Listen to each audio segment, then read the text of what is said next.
Es importante en lo que nosotros hacemos principalmente en nuestra vida como evangélicos. La sabiduría de Dios es el compromiso que nosotros tenemos con Dios. Porque una persona que es sabia habla menos y hace más. Una persona que es necia habla más y hace menos. Por eso la necedad es lo que nosotros hoy en día conocemos como la sabiduría humana, porque hoy en día las personas piensan como quieren y por lo tanto que piensan como quieren, actúan como quieren, no actúan conforme a la palabra de Dios. Hoy en día en el ser humano ya no existe el temor de Dios. Amén. Hay muchos seres humanos que hoy en día no les interesa el temor de Dios, puesto que hay muchos creyentes que dicen: no me importa si me voy al infierno, no me importa si las cosas me salen mal, no me importa si Dios me castiga, no me importa si las enfermedades vienen. Y ¿sabe usted que esa es la señal de lo que hoy en día el ser humano tiene, que es falta de sabiduría? Por eso hoy en día la humanidad sufre, porque en estos tiempos la humanidad ha tenido ese pensamiento, un pensamiento de necedad, un pensamiento de no quererse sujetar a Dios. Y el problema es de que cuando vienen las cosas, el ser humano en ese momento hace conciencia, pero muchas veces ya es demasiado tarde. Por eso es importante que nosotros tengamos sabiduría en toda nuestra manera de vivir. Dígale al hermano que está a su par: seamos sabios en toda nuestra manera de vivir. Y como lo dije, la sabiduría, mi amado hermano, es hacer para Dios las cosas conforme a la voluntad de Dios. Una persona que tiene sabiduría se aleja del peligro, se aleja de lo malo, se aparta de la maldad. Una persona que es necia, aunque sepa que eso le va a hacer daño, aún así lo hace. Eso no es astucia, eso no es inteligencia, eso no es valentía, a eso se le llama necedad, y por eso es que la gente hoy en día sufre. Yo les decía a los hermanos ayer que hoy en día muchas personas mueren, no porque sean valientes, no porque sean inteligentes, ni porque tampoco sean astutas. Hoy en día el ser humano muere por necio. Oiga bien, muere por terco, muere por ignorante, muere porque muchas veces su corazón se llena de necedad, y la sabiduría no puede abarcar en un corazón necio. En cambio el sabio, mi amado hermano, como lo dice la Biblia, el sabio ve el mal y se aparta. Aquel que vive más es aquel que se aparta del peligro. Aquel que vive menos es porque lastimosamente no hizo caso a las advertencias. ¿Sabe que yo siempre se los he dicho a los creyentes? Hoy en día lo que mata al ser humano es lo mismo que el ser humano sabe que lo va a matar. Porque hoy las cosas están a disposición del conocimiento. Por ejemplo, una persona que muere de vicios, por cirrosis, porque le gustaba tomar mucho, muere porque quiere, porque en todos los envases, en todas la mercadería que venden, a usted le advierten ahí. En Guatemala es el decreto 9097, aquí no sé cuál sea el decreto, pero aún ahí dice específicamente que el exceso en el consumo de ese producto le causa daños a la salud, y el ser humano por necio se sigue causando daño. Entonces, si nosotros analizamos muy bien, la sabiduría, mis amados hermanos, es realmente que nosotros logremos comprender qué nos beneficia a nosotros y que lo hagamos. El necio sufre por necio, el sabio vive en paz por su sabiduría. Sin embargo, dentro de la iglesia existen 4 creyentes, y hoy quiero hablar acerca de la parábola del sembrador, y quiero llevarles a la Biblia, puestos de pie, y vamos al libro de San Mateo. Y quiero hablar acerca de la parábola del sembrador. Recordemos que cuando hablamos de la parábola del sembrador también hacemos énfasis en lo que es la siembra y la cosecha. La ley de la siembra y la cosecha es una ley absoluta. Todo lo que nosotros sembramos, eso también cosechamos. Y dentro de estas 7 parábolas que el Señor Jesucristo enseñó, nos habla de la parábola del sembrador. Sin embargo, no lo vamos a tomar desde el punto de vista de la ley de la reciprocidad, sino realmente lo vamos a tomar de la forma en que Cristo explicó esta parábola. Y sabe que aquí no podemos parafrasear, ni tampoco podemos modificar la enseñanza de Cristo, puesto que esta enseñanza es muy taxática, porque aquí Cristo no solamente habló de la parábola, sino explicó la parábola. Y eso es lo que hoy en día está pasando dentro de la iglesia. Porque dentro de la iglesia, mi amado hermano, se ha vivido y se está viviendo lo que esta parábola nos habla, que es los tipos de creyentes que existen dentro de una iglesia. Yo le hago una pregunta a usted: ¿qué tipo de creyente es usted delante de Dios? Porque sabe usted que yo he escuchado muchas cosas que la gente dice, porque hoy en día la gente duda de su salvación. Yo me he topado con mucho creyente que dice: es que yo no sé si me voy a salvar porque dejé a mi mujer. O yo no sé si me voy a salvar porque mi mujer o mi marido me abandonó. O yo no sé si me voy a salvar porque todavía no me he casado. O yo no sé si me voy a salvar porque estoy casado pero soy medio tibio. Yo le voy a explicar algo. La salvación realmente depende, oiga bien, escuche, de la valentía que usted tenga para mantenerse fiel delante de Dios. La condición que nosotros vivimos es una condición que Dios estudia y analiza en base a cómo nosotros permanecemos en Él.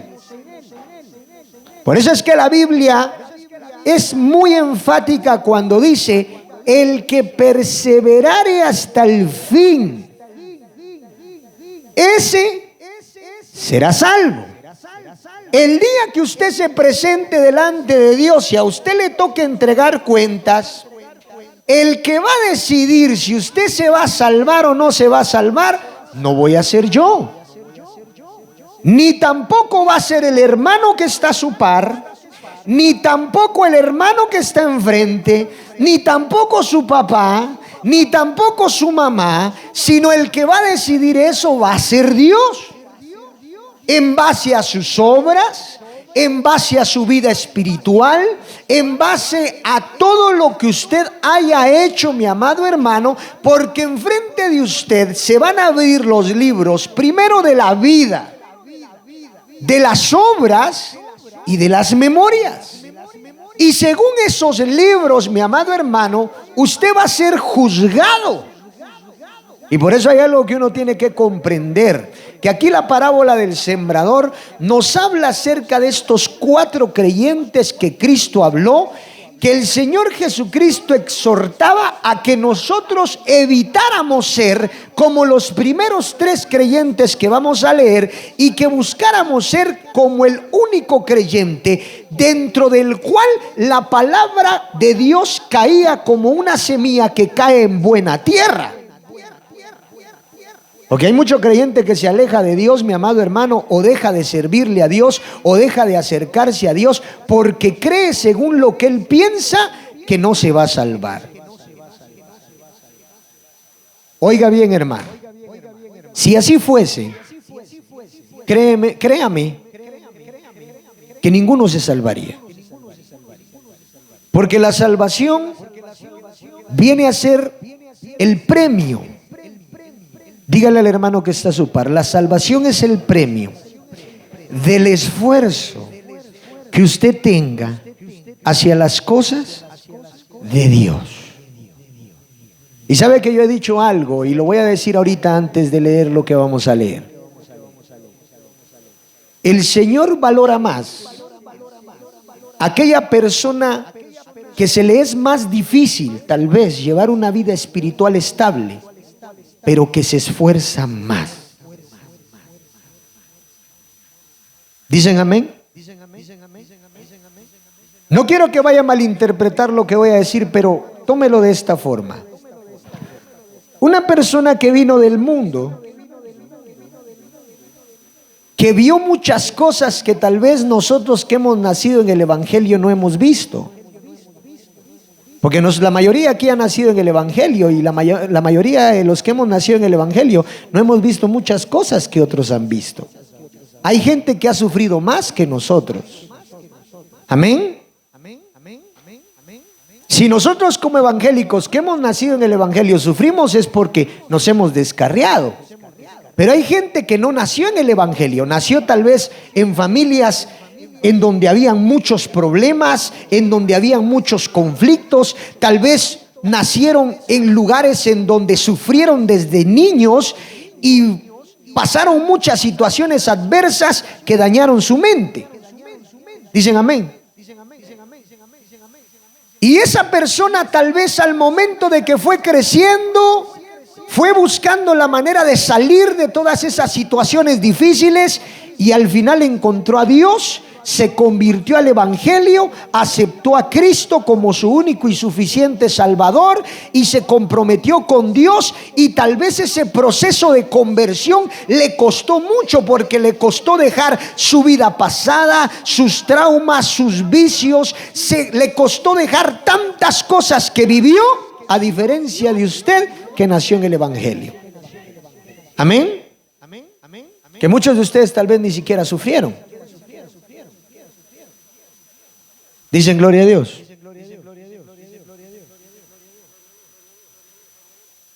¿Sabe por qué esos creyentes que vienen del mundo son más fieles a Dios?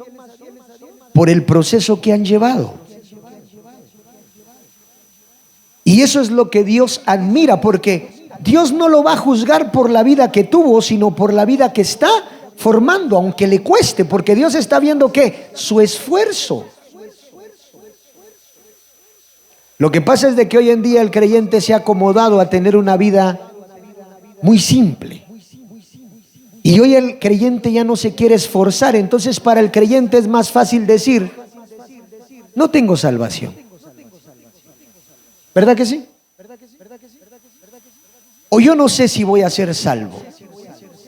Yo le voy a decir algo que dijo Cristo, y escuche bien, hermano. Aquel que duda de su salvación, o aquel que piensa que no va a ser salvo, Cristo le dijo al pueblo: esfuércense por entrar por la puerta estrecha. Esfuércense. Porque tal vez ustedes pueden pensar tantas cosas y pueden dudar de su salvación, pero la salvación es el premio del esfuerzo que nosotros tenemos como creyentes delante de Dios. Y por eso es que al reino de los cielos se le conoce como patria celestial. Y recuerde que patria celestial significa tierra adquirida a precio justo. Y el precio justo no es en base a que usted sea un ser humano perfecto, sino es en base a las cosas que usted hizo para Dios según su obediencia. Y todo eso es un proceso. Por eso vamos a leer el libro de San Mateo, y hoy quiero hablar acerca de estos 4 creyentes. Y aquí el Señor Jesucristo es claro. San Mateo 13, por favor. Con eso no estoy diciendo que usted lleve una vida desordenada. Con eso estoy diciendo que aunque sea difícil que usted deje de vivir desordenadamente, se esfuerce por hacerlo. Recuerde las palabras del apóstol Pablo cuando dijo: todo lo puedo en Cristo que Él me fortalece. Y el apóstol Pablo dijo estas palabras porque el evangelio es un camino difícil. El evangelio es un camino muy complejo. El evangelio y el camino de la salvación es un camino demasiado difícil. Nadie dijo que iba a ser fácil. Por eso es que la Biblia dice que solo los valientes lo arrebatarán, porque es difícil desapegarnos del mundo para estar con Cristo. Pero mire lo que dice la palabra de Dios, capítulo 13, versículo 3. Y les habló muchas cosas por parábolas, diciendo: he aquí el sembrador salió a sembrar. Y mientras sembraba, parte de la semilla cayó junto al camino, y vinieron las aves y la comieron. Parte cayó en pedregales donde no había mucha tierra, y brotó pronto porque no tenía profundidad de tierra. Pero salió el sol, se quemó, y porque no tenía raíz, se secó. ¿Dicen amén?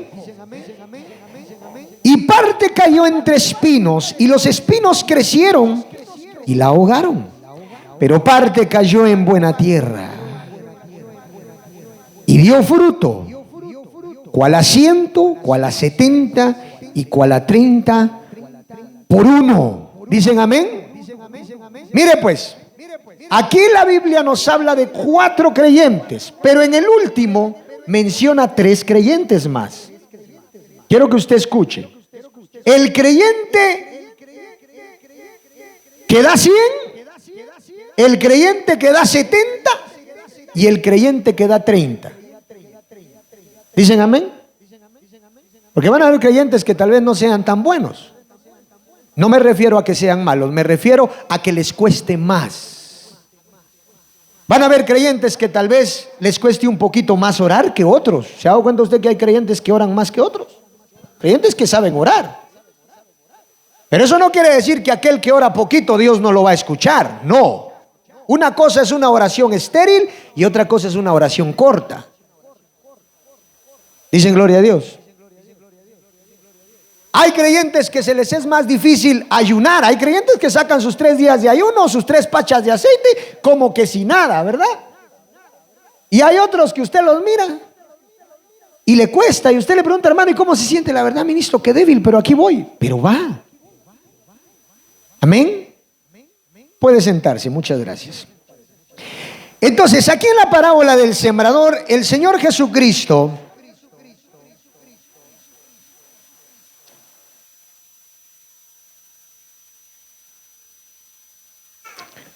nos habla, mi amado hermano, esta parábola gloriosa.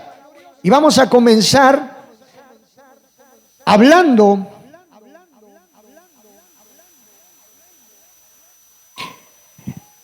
de quienes son aquellos que la semilla cae, mi amado hermano, junto al camino. Dice la Biblia, vinieron las aves y se la comieron. Y en el versículo 18 dice la Biblia, oíd pues la parábola del sembrador. Cuando alguno oye la palabra del reino, no la entiende, viene el malo y arrebata lo que fue sembrado en su corazón. Este es el que fue sembrado junto al camino. ¿Sabe que el primer creyente que menciona el Señor Jesucristo es la representación real de lo que hoy en día pasa en las iglesias? Hay muchos creyentes que dejan de buscar y de servir a Dios porque muchas veces comienzan a tener conflictos dentro de ellos. Mucho creyente que dice, es que yo no voy a la iglesia porque me hicieron caras, o yo no voy a la iglesia porque me miraron mal, o yo no voy a la iglesia porque tuve un problema con un hermano. Y sabe que se les olvida que muchas veces el que busca que existan estos conflictos, como se los decía ayer, es el mismo Satanás. El mismo Satanás busca que estos conflictos se den, y muchas veces el creyente, mi amado hermano, pone más interés a lo que le sucede humanamente dentro de la iglesia que a lo que realmente representa su vida espiritual. Viene el diablo, le quita el gozo. ¿Sabe que si así fuera, como le decía un hermano hace un ratito, si fuera por lo que hablan mal los hermanos, por las caras que le hacen los hermanos, créame, mi amado hermano, que hubiera muchos creyentes, bueno, ni existiría la iglesia.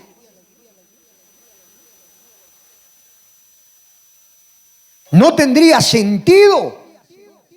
Nos parecemos, mi amado hermano, este creyente se parece al mismo Pedro. Recuerde usted que ¿qué quiso hacer Pedro con Cristo? Desalentarlo. ¿Qué le dijo Pedro a Cristo? ¿Para qué vas a morir por estos que ni te quieren? Si Cristo hubiese sido como el creyente que cayó la semilla junto al camino, a Cristo se le hubiera quitado las ganas de ir a morir por nosotros. Cristo se hubiera puesto a pensar, ¿para qué me voy a ir a morir por estos si estos ni siquiera me aman? Y así es mucho creyente en la casa. ¿Para qué voy a ir a la iglesia si ahí ni me quieren? Dice. No, si usted no va porque lo quieran, usted tiene que ir para recibir la palabra de Dios. Usted tiene que ir para recibir ese mensaje glorioso. Usted tiene que asistir porque su salvación es su vida espiritual. No tiene que usted, mi amado hermano, permitir que el diablo venga. Deje, como se los decía ayer, el hombre sabio mira que le están haciendo caras, se aparta. ¿Sabe cuál es el problema? Que muchas veces nosotros dejamos que el diablo nos quite el gozo. Por eso la Biblia dice que nuestra lucha no es contra sangre y carne. Mira al hermano que está a su par, dígale, su lucha no es contra mí. Es contra principados. ¿Y sabe usted quiénes son los que vienen a quitarle el gozo? Los demonios. Satanás son los que muchas veces lo hacen a usted dudar de que si quiere ir o no a la iglesia. Y es ahí donde mucho creyente duda. Usted no permita que la palabra de Dios venga a ser como esa semilla que cayó junto al camino, porque si no cualquier cosa va a hacer que usted se aleje de Dios. Imagínese usted, muchas veces la gente dice, no, es que no me tratan bien. Hermano, mire, se lo voy a poner así. Cuando usted va a la compañía, yo le aseguro que en su compañía su supervisor no le sonríe todos los días. Hay días que está de buenas, hay días que está de malas. Unos días lo trata bien, otros días lo trata mal. La gente que trabaja con usted, estoy seguro que algunos le hacen caras. La mayoría. Si no es que usted es el que hace las caras. Amén. La mayoría. No creo que usted se lleve bien con todos. No creo que usted sea monedita de oro para caerle bien a todos en su compañía. No. Hay unos que son abusivos. Hay unos que son, ¿qué más, hermano? Prepotentes. Y yo no veo a la gente decir, voy a dejar mi trabajo porque me hicieron caras. No. Usted no renuncia. Amén.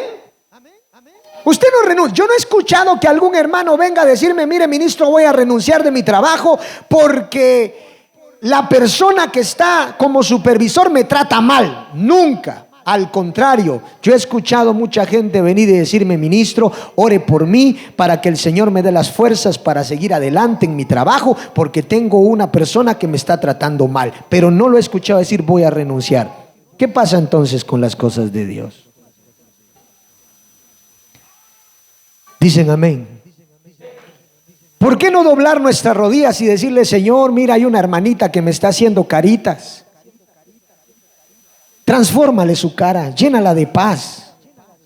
Amén. Tuve un conflicto. ¿Por qué permitimos que el diablo venga a quitar nuestro gozo? Como se lo decía a los hermanos, y disculpe que me vaya a poner como ejemplo, pero nosotros como ministros, como autoridades, ¿sabe qué nos enseñaron a nosotros? Independientemente de a quién le estés enseñando, puede que las personas que te están viendo sean personas que ni te quieren, que ni te tragan, como decimos en Guatemala, que ni te soportan, que te odien, que te deseen lo malo. Tú predícales. Amén. Porque mi responsabilidad es con Dios, hermano. Mi compromiso ¿con quién es? Con Dios. Y a mí el diablo no me va a quitar el gozo de predicar. El diablo no me va a quitar el gozo de glorificar a Dios, porque mi responsabilidad es con Dios. No puedo permitir que la semilla caiga junto al camino, porque el diablo puede venir y se la puede llevar. Entonces, mi amado hermano, que el gozo del Señor no te lo quiten los demonios, no te lo quite Satanás, no te lo quite la gente. Ven a buscar al Señor y hazlo con todo tu corazón, porque la Biblia lo dice claramente, mi amado hermano, que los que aman a Dios, todas las cosas les ayudan a bien. Que déjeme decirle que si usted viene a la iglesia y cualquiera le quita el gozo, está un poquito difícil. Amén. Porque muchas veces se vuelven pretextos, como se los decía a los hermanos. Entonces el Señor Jesucristo explica la parábola. Y dice la Biblia, cuando alguno oye la palabra del reino y no la entiende, viene el malo y la arrebata. Aquella es arrebatada. Porque arrebata lo que fue sembrado en su corazón. Este es el que fue sembrado junto al camino.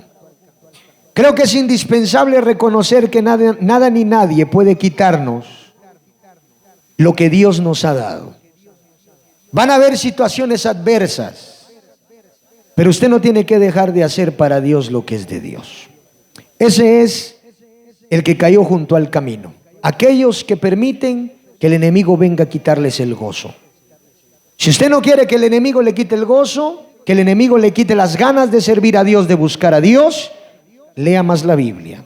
Segundo, los que cayeron en los pedregales, dice la Biblia,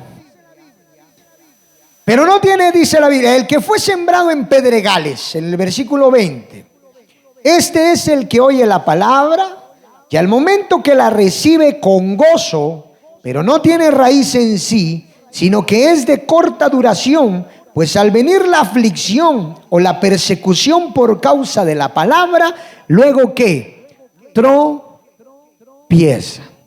Aquí está la respuesta a todos aquellos que dicen, ¿por qué cuando yo comienzo a buscar a Dios me comienzan a pasar cosas malas? ¿Se ha dado cuenta usted que cuando uno se acerca más a Dios comienzan a empeorarse las cosas? Amén. Cuando uno le dice al Señor, Señor, esta vez sí me voy a portar bien, quiero comenzar bien en el nombre de Dios. Y usted comienza, ¿verdad? Pero luego viene algo. Venía usted por la 60 y lo para la policía. Después de un año que no lo paró. Y aquí viene el creyente, ministro, pero cuando yo no venía no me paraba la policía y ahora que vine me paró. Ahí está. Amén. Porque cuando nosotros comenzamos a acercarnos a Dios, mi amado hermano, nosotros que hemos recibido la palabra, tenemos que procurar que la palabra eche raíz en nosotros. Porque si no, cualquier aflicción que venga a tu vida, esa aflicción, ¿qué va a hacer? Va a ahogar tu vida espiritual. Y hay mucho creyente que muchas veces no sabe cómo sobrepasar estas situaciones. Por eso es que el Señor Jesucristo fue claro cuando dijo que como no tiene raíz, cualquier aflicción va a hacer que esa semilla se pudra, que esa semilla no funcione. Y eso pasa con mucho creyente, que el creyente comienza gozoso, pero viene, ¡pum!, un golpe y se desmaya. Amén. Y es por eso que a usted se le ha enseñado a tener resiliencia, porque si usted ha echado raíz, la palabra de Dios ha echado raíz en su vida, usted se va a presentar ante muchas circunstancias. ¿Qué dice la Biblia? En el mundo tendréis aflicciones, pero no temáis, porque yo he vencido al mundo, dice la Biblia. Que se van a presentar cosas difíciles. Se te van a comenzar a presentar cuando tú tomes la decisión, hermano, porque esto es en cualquier lugar, en cualquier faceta de tu vida, en la familiar. El momento más difícil en una vida familiar es el principio.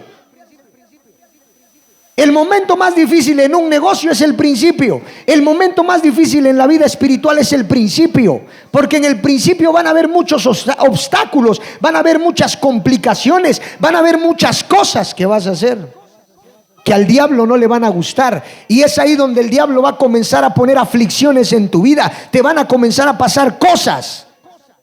Si la semilla está en pedregales, se va a ahogar, no vas a echar frutos, te vas a desanimar. Por eso es que miramos a algunos creyentes que vienen, ¿verdad?, bien felices al principio. Pasan 3 meses y ¿qué sucede con esos creyentes? Se desaniman. Ministro, es que muchos problemas en mi casa, muchos problemas en el trabajo, muchos problemas, que mi papá está enfermo, que mi mamá está enferma. Sí, hermano, hay que seguir orando, hay que seguir clamando, hay que seguir ayunando, no hay que afligirse.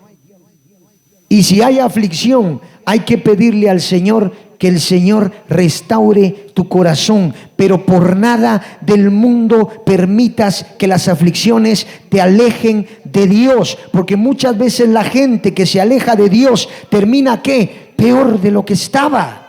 Porque una persona que tiene aflicciones, una persona que tiene muchas cosas que lo están afligiendo, tarde o temprano termina siendo ganado por el mundo. Dígale al hermano que está a su par que las aflicciones no te ahoguen.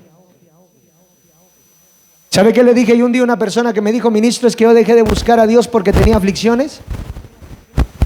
Yo le dije a esta persona, mira, todos en esta vida tenemos aflicciones, no solo vos. Entonces el día que Dios a nosotros nos pida cuentas, eso no va a ser una justificación para decirle, Señor, por eso no fui, no, porque se la va a pedir a Pepito, se la va a pedir a Pedrito, se la va a pedir a Juanito, y Juanito, Pepito y Pedrito sí asistían a la iglesia y tenían más aflicciones que vos. Amén. ¿Verdad que sí, hermano? ¿Sabe por qué? Porque una persona, y pongamos este ejemplo, ¿por qué Jesucristo le dijo a la mujer con flujo de sangre, tu fe te ha salvado? ¿Por qué esa mujer Cristo le dijo que había sido salva? Porque esa mujer sí tenía aflicciones. ¿Hace cuántos años esa mujer padecía de flujo de sangre? A ver, hermanos, ¿cuántos? ¿Cuántos años ella vivió con aflicciones? ¿Cuántos? ¿Y usted por 8 meses ya no quiere buscar a Dios? ¿Qué fue lo que hizo esa mujer para salir de su aflicción? ¿Qué fue lo que hizo? Y mire, se lo voy a explicar así, porque yo a veces le digo a los hermanos, muchos se quejan de sus aflicciones, que tenemos problemas, que tenemos acá, pero mire el ejemplo de esta mujer. Dice que esta mujer, para llegar a Cristo, tenía que pasar por toda la multitud. O sea, no solamente estaba enferma desde hace 18 años, tenía dolores. Yo me imagino que ella tenía dolores, tenía incomodidad, tenía muchas cosas que le estaban afectando en ese momento. Y su única salvación era llegar a Cristo. Porque ella dijo, si tan solo tocare, ¿qué? Su manto. O sea, para ella era suficiente llegar a tocar su manto, porque ella sabía que cruzar toda la multitud le iba a costar. Yo me imagino que estaban apretados, ¿verdad, hermano?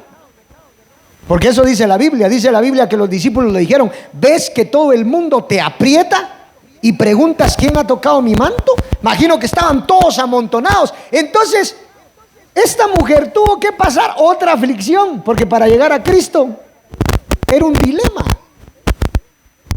Pero se esforzó por llegar a Cristo. No le importó los 18 años de aflicción, no le importó la enfermedad. Lo que ella quería era llegar a Cristo. Tocó su manto y fue salva. Porque Cristo le dijo, hija, tu fe te ha salvado. ¿Sabe qué es lo que muchas veces nosotros no nos ponemos a pensar? Que las aflicciones a nosotros nos tendrían que motivar para alcanzar más la misericordia de Dios, no para desalentarnos. Si nosotros permitimos que las aflicciones nos desalienten, vamos a ser como esa semilla que cayó junto al pedregal, porque el pedregal ahogó, los espinos ahogaron esa semilla. No permitas que tus aflicciones ahoguen esa necesidad que tú tienes de Dios. Yo siempre he dicho, cuando más aflicciones tenemos, es cuando más tenemos que necesitar de Dios. Ayer di un ejemplo. Si tú prendes una llama en el jardín de tu casa y es un fuego pequeño, tú lo puedes apagar solo. Agarras un poco de agua y lo apagas. Pero cuando tu casa se está incendiando, tú no lo puedes hacer solo. Necesitas de alguien para que se apague ese fuego. Pues eso pasa. Cuando nuestra vida tiene ciertas dificultades que nosotros con sabiduría podemos solucionar, hay que hacerlo. Pero cuando en nuestra vida ya se complican mucho las cosas, hay que acudir a Dios, hermano.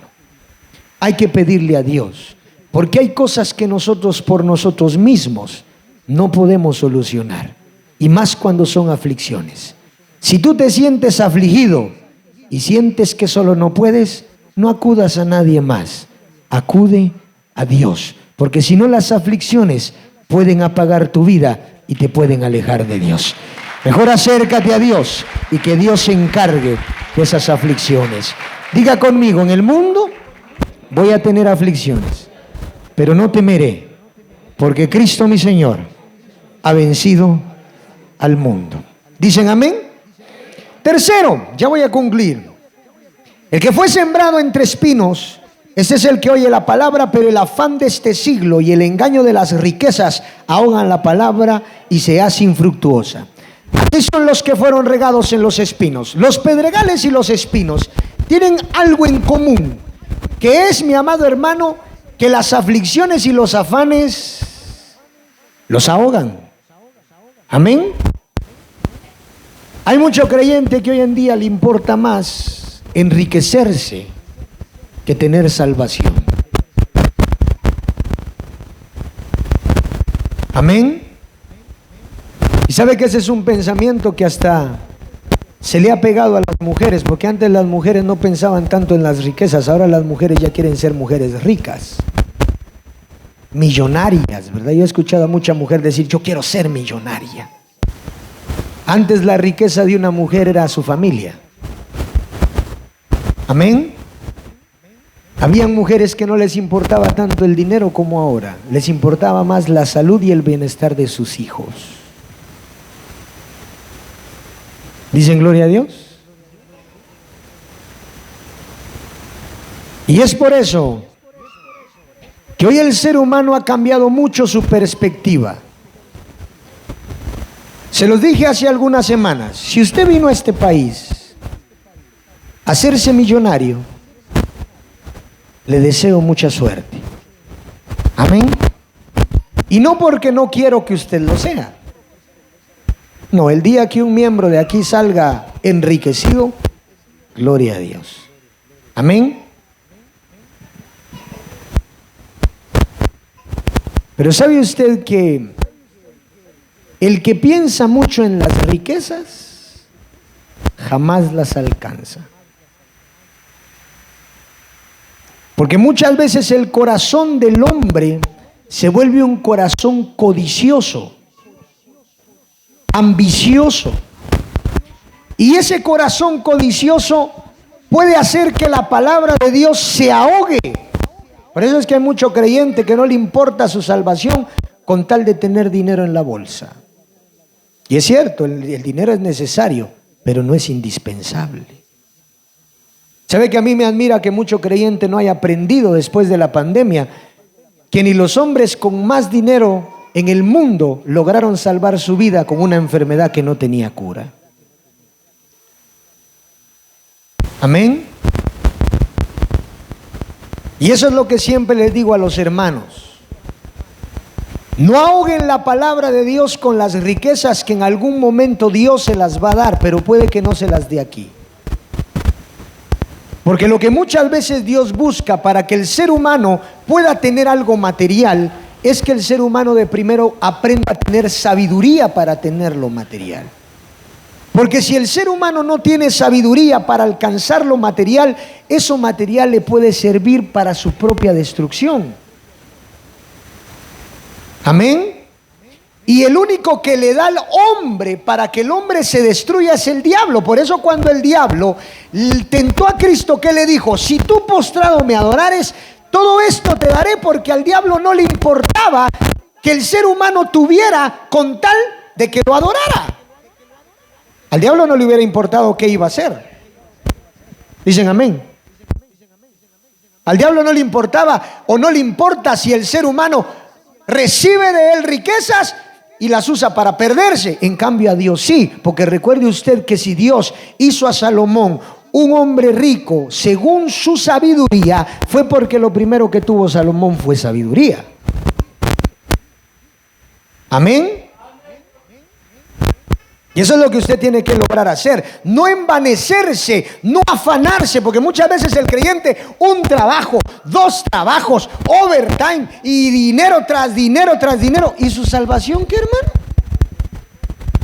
Luego cuando viene la enfermedad, ya no hay trabajo. Mire, hace unos días me decía un hermano que dejó de trabajar porque se enfermó. 3 años dejó de trabajar. Llegué a un punto, me dice, ministro, donde todo lo que yo había ahorrado se me acabó y ya no tenía de dónde, porque no podía trabajar. Y tanto me afané en tener tanto dinero que al final mi salud ya no me importó. Claro, hermano, el mismo proverbista dijo, tú, hombre rico, el día que tú te mueras, ¿de quién va a ser todo lo que tú tienes? ¿Qué te vas a llevar? No te vas a llevar nada. Solo te vas a llevar, ¿qué? Tus obras, tu vida espiritual, lo que hiciste. Vuelvo a repetir, con esto no le estoy diciendo que usted no tenga emprendimientos, ni que tampoco no tenga una buena administración de su vida. Con esto le estoy diciendo que no ahogue la palabra de Dios por lo material, porque al final lo material se termina.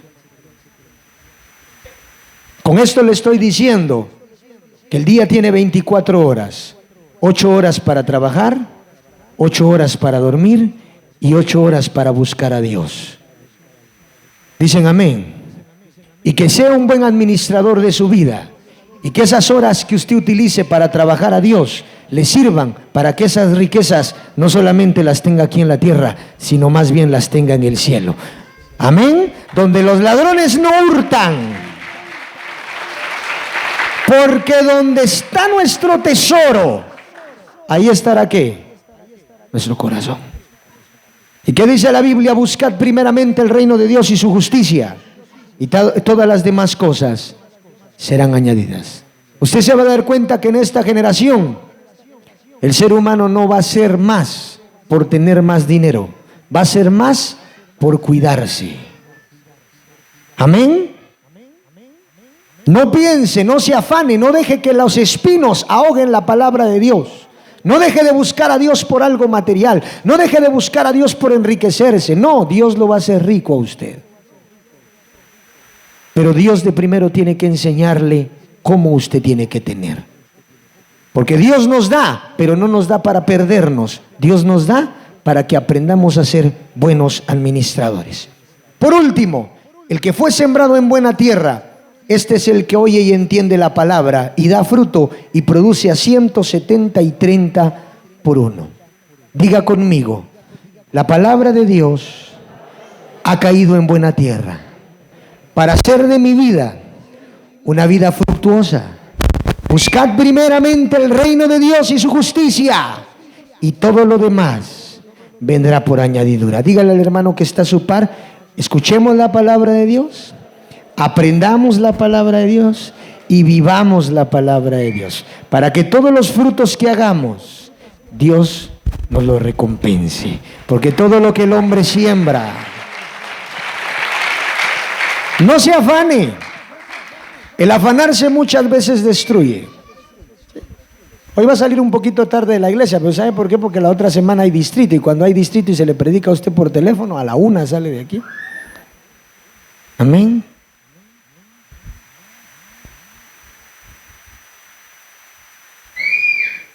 Pero yo le digo, hermano, seamos como ese creyente en donde la semilla cayó en buena tierra. Que su corazón sea buena tierra para recibir la palabra de Dios. Diga conmigo, que mi corazón sea buena tierra para recibir la palabra de Dios. Ni los problemas, ni las aflicciones, ni los afanes tienen que apagar la palabra de Dios en nuestras vidas. Si usted quiere una vida próspera, que la palabra de Dios tome raíz. Amén.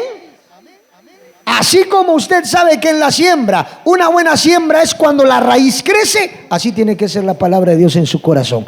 Que esa raíz crezca en su corazón, crezca en su vida, crezca en su familia, crezca en su casa. Porque la Biblia dice claramente que nosotros, dice la palabra de Dios, seremos como árboles plantados junto a corrientes de agua, que da su fruto a su tiempo y su hoja no cae, y todo lo que hace, ¿qué? Prospera. Amén. ¿Usted quiere que las cosas prosperen en su vida? Deje que la palabra de Dios haga fruto en su vida. No ahogue la palabra de Dios. Que en el momento que usted salga de la casa de Dios, no lo ahoguen las afanes, no lo ahoguen las aflicciones, no lo ahoguen los problemas. No, que cuando usted salga de la casa de Dios, como dice la Biblia, esa palabra no regresará vacía, sino que hará lo que Dios quiere en la vida de cada uno de nosotros. Que Dios me los bendiga. Y que la paz de Dios esté con ustedes. Y seamos como el creyente, mi amado hermano, en donde la semilla cayó en buena tierra. Esta semana voy a estar hablando acerca de eso, de los 3 creyentes también, que muchas veces no es que no sean buenos creyentes, es que hay creyentes que van a dar un 70, un 30, y hay quienes van a dar un 100. Lo que nosotros tenemos que tratar la manera es de no desmayar ni quedarnos. Por eso la Biblia dice que 7 veces cae el justo y esas 7 se levanta. Tú puedes ir lento, hermano, pero lo importante es no detenerte. Dígale al hermano que está a su par, puedes ir lento, pero por nada del mundo te detengas. Porque la Biblia dice que el que perseverare hasta el fin, ese será salvo. Y el diablo lo que quiere es que te detengas, que te alejes, que te retrocedas.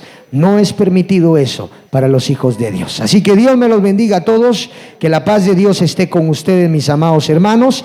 Y en esta hermosa hora, antes de pasar a lo consiguiente,